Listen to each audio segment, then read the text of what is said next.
தாவேக தலைவர் விஜய் தமிழக ஆளுநரிடையான அந்த உரையாடல் சந்திப்பை தான் பார்க்கின்றோம். தற்போது கூடுதல் விவரங்களை நாம் பார்த்து வருகிறோம். இது தொடர்பான தங்களுடைய கருத்துக்களை பதிவு செய்வதற்காக தமிழக காங்கிரஸ் கமிட்டியுடைய தலைவர் திரு செல்வப்பிறந்தை அவர்கள் நம்முடைய இணைப்பில். சார் நன்றி, இணைப்பில் வந்தமைக்கு. முதற்கட்டம் உங்களுடைய பார்வை, இருவருமான சந்திப்பு குறித்து உங்களுடைய பார்வை. அவர் ஒரு அரசியல் கட்சி நடத்துகிறார். அரசியல் கட்சி நடத்துவதால் ஆளுங்கட்சியின் மீது எதிர்கட்சியாக செயல்படுகிறவர் புகார் அளிக்க போயிருக்கிறார், அல்லது நியாயமான விசாரணை வேண்டும் என்று கேட்டிருக்கலாம். என்னை பொறுத்தவரை என்னுடைய பார்வை என்னவென்றால், அவர் போய் பார்த்தது தமிழக ஆளுநரை. தமிழக ஆளுநர் தமிழ்நாட்டு நலனுக்காக இருக்கிறாரா? தமிழ்நாட்டில் சட்டம் ஒழுங்கை பாதுகாக்க வேண்டும், அனைத்து இடங்களிலும் பெண்களுக்கு பாதுகாப்பை உறுதி செய்ய உரிய நடவடிக்கை மேற்கொள்ள வேண்டும் என்று மனு கொடுத்திருக்கிறார். ஆனா யாரிடத்தில் கொடுக்கிறார் என்பதுதான் பிரச்சனை. தமிழ்நாட்டின் நலனுக்கு எதிராக இருக்கிற ஆளுநரிடம் போய் மனு கொடுத்தால் தமிழ்நாட்டு மக்களுக்கு என்ன பயன் அளிக்க போகிறது என்பதுதான் என்னுடைய கேள்வி. தமிழ்நாட்டு இதுவரை ஒரு துணைவேந்தரை நியமிப்பதற்கு ஆளுநர் அனுமதிப்பதில்லை. பிரச்சனை எங்கிருந்து ஆரம்பிக்கிறது? நிர்வாக சீர்கேடு. நிர்வாக சீர்கேடு எங்கிருந்து ஆரம்பிக்கிறது?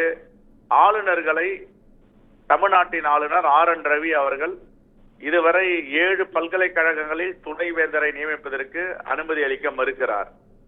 ஆகவே ஒரு துணைவேந்தர் இருந்தால்தான், தலைமை இருந்தால்தான் அந்தந்த பல்கலைக்கழகங்களை கண்காணிக்க முடியும், நேரடியாக நிர்வாகம் நடக்கும்.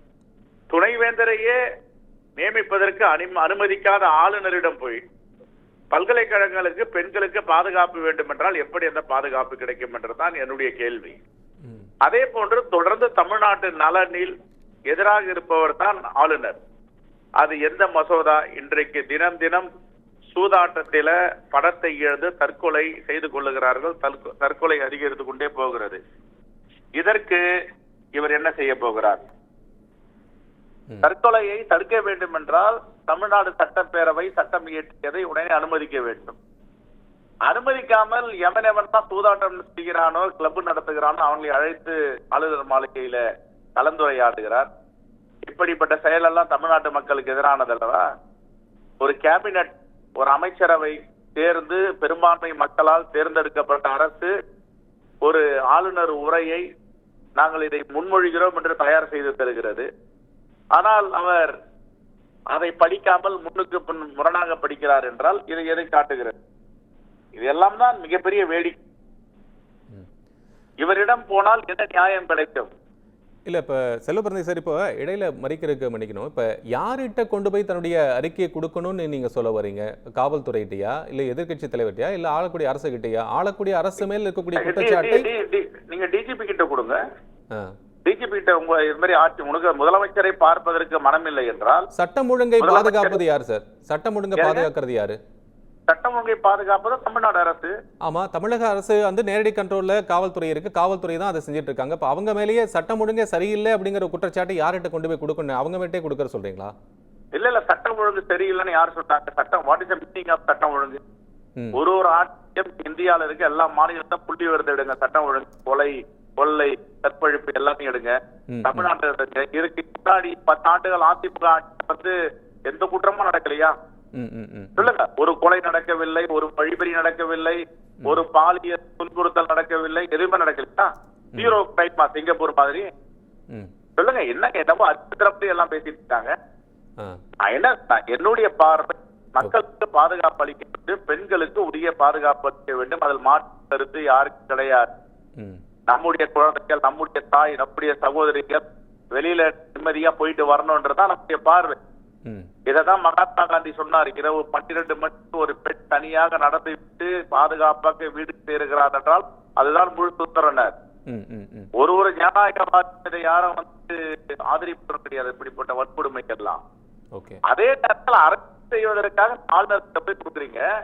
ஆளுநர் அரசு செய்கிறார்ன்றது அவருக்கு தெரிஞ்சுக்கணும்ல. தமிழ்நாட்டு நலனுக்கு தொடர்ந்து எதிராக இருக்கார், தமிழ் மொழிக்கு எதிராக இருக்கார்ல. இதே விஜயை நான் பார்த்துக்கிறேன். இது வரைக்கும் நான் விமர்சனம் பண்ணதில்ல, விமர்சனம் பண்ற இடத்தையே நாங்க இல்ல. ஆனா ஒண்ணு கேட்கிறேன், தமிழ்நாட்டு நலனில் ஆளுநர் அக்கறை உள்ளவரா? ஒன்று. இரண்டாவது, தமிழுக்கு கொடையாக கொடுத்த GU போப் அவர்கள் விமர்சனம் செய்தாரா இல்லையா? அப்ப மைனாரிட்டி சிறுபான்மை மக்களை பாதுகாக்கிற ஒரு கட்சி ஆரம்பிச்சுட்டு சிறுபான்மை மக்களுக்கு எதிராக இருக்கிற ஆளுநர், எதிராக பேசிய ஆளுநர், வரலாற்றை திருப்பி செய்கின்ற ஆளுநர் கொண்டு போய் நீ மனு கொடுக்கிறாரு, நியாயம் எடுத்தாங்க சொல்லுங்க. தமிழ்நாட்டு மக்கள் மீது கருணை உள்ளவர், நியாயம் உள்ளவர் ஆளுநர் தான் கொடுக்கலாம், நியாயமானவர். ஒரு இடத்துலயும் படிப்பு எடுக்கிறாங்க, அவர் பாடம் எடுக்கிறாரு, என்ன எடுக்கிறாரு, பயாலஜிக்கல் நான் பயாலஜிக்கல் பத்தி சொல்றாரு. நாங்கெல்லாம் பயாலஜிக்கல் மேல நம்பிக்கை உள்ளவங்க, அவங்க எல்லாம் நான் பயாலஜிக்கல் மேல நம்பிக்கை உள்ளவங்க. அப்ப நான் பயாலஜிக்கல் நம்பிக்கை உள்ள ஒரு ஆளுகிட்ட போயிட்டு மனு கொடுத்தா நடக்குமாறு? இயற்கைக்கு எதிரா, தமிழ்நாட்டுக்கு எதிரா, தமிழ்நாட்டு மக்களுக்கு எதிரா ஒரு விதித்து கொன்ற ஆளுநர் அது என்ன நியாயம் இருக்கும்போது? உங்களுக்கு ஆட்சியாளர் மேல, முதலமைச்சர் மேல நம்பிக்கை இல்ல, அமைச்சர் டிஜிபி கிட்ட கொடுங்க, அதிகாரத்தை தரவங்க. சரி, அப்புறம் இது தொடர்பா இன்னொரு கேள்வி என்னன்னா, இப்ப அண்ணாமலை அவர்கள் இப்ப இந்த சந்திப்பை வந்து வரவேற்று அண்ணாமலை அவர்கள் ஒரு ட்வீட் போட்டிருக்கிறாரு. நிச்சயமாக இந்த பாதிக்கப்பட்ட பெண்ணுக்கு யாரெல்லாம் இது போன்று குரல் கொடுக்கணுமோ அந்த குரல் கொடுக்க கண்டிப்பாக அதை நாங்கள் வரவேற்கிறோம் அப்படின்னு குறிப்பிட்டிருக்கிறாரு. சார், நாங்களும் முதல் குரல் கொடுத்திருக்கோம், இந்த சம்பவத்தை கண்டிச்சிருக்கோம், உடனடி நடவடிக்கை எடுக்கணும்னு சொல்லியிருக்கோம். சரி, நான் சொல்றேன், இது அரசியல் ஆக்காமல், இது அரசியல் சாயம் பூசாமல் இனி வரும் காலங்களில் பாதுகாப்பு உறுதி செய்வதை பற்றி நாம் சிந்திக்க வேண்டும். ஒரு அரசியல் கட்சிக்கு அந்த கடமைகளும் பொறுப்புகளும் இருக்கு. நிச்சயமா, அதாவது கிடைச்சா போட்டு குதறலாம், அரசியல் செய்யலான்றது அதை விட எதுவும் இருக்காது. ஒரு சம்பவம் நடந்திருக்கு, அந்த சம்பவத்தை இனி வரும் காலங்களில் நடக்காமல் தடுப்பது எப்படின்னு தான் ஒரு அரசியல் கட்சி தலைவர்களும் சிந்திக்கணும். ஏதோ கையில ஒரு துருப்பு கிடைச்சிருச்சு, இதை வச்சு அரசியல் பண்ணலாம், இதை வச்சு விமர்சனம் பண்ணலாம், இதை வச்சு நம்ம அட்டாக் பண்ணலாம் அப்படின்னா அதுக்கு பேர் மனித நேயம் இல்லையே. சரி, அந்த தவறு செஞ்சனோட கொடூரமான மாற்றிவிடல. நன்றி திரு செல்வபிரந்தை, இணைப்புக்கு வந்து உங்களுடைய கருத்துக்கு வந்து நன்றி.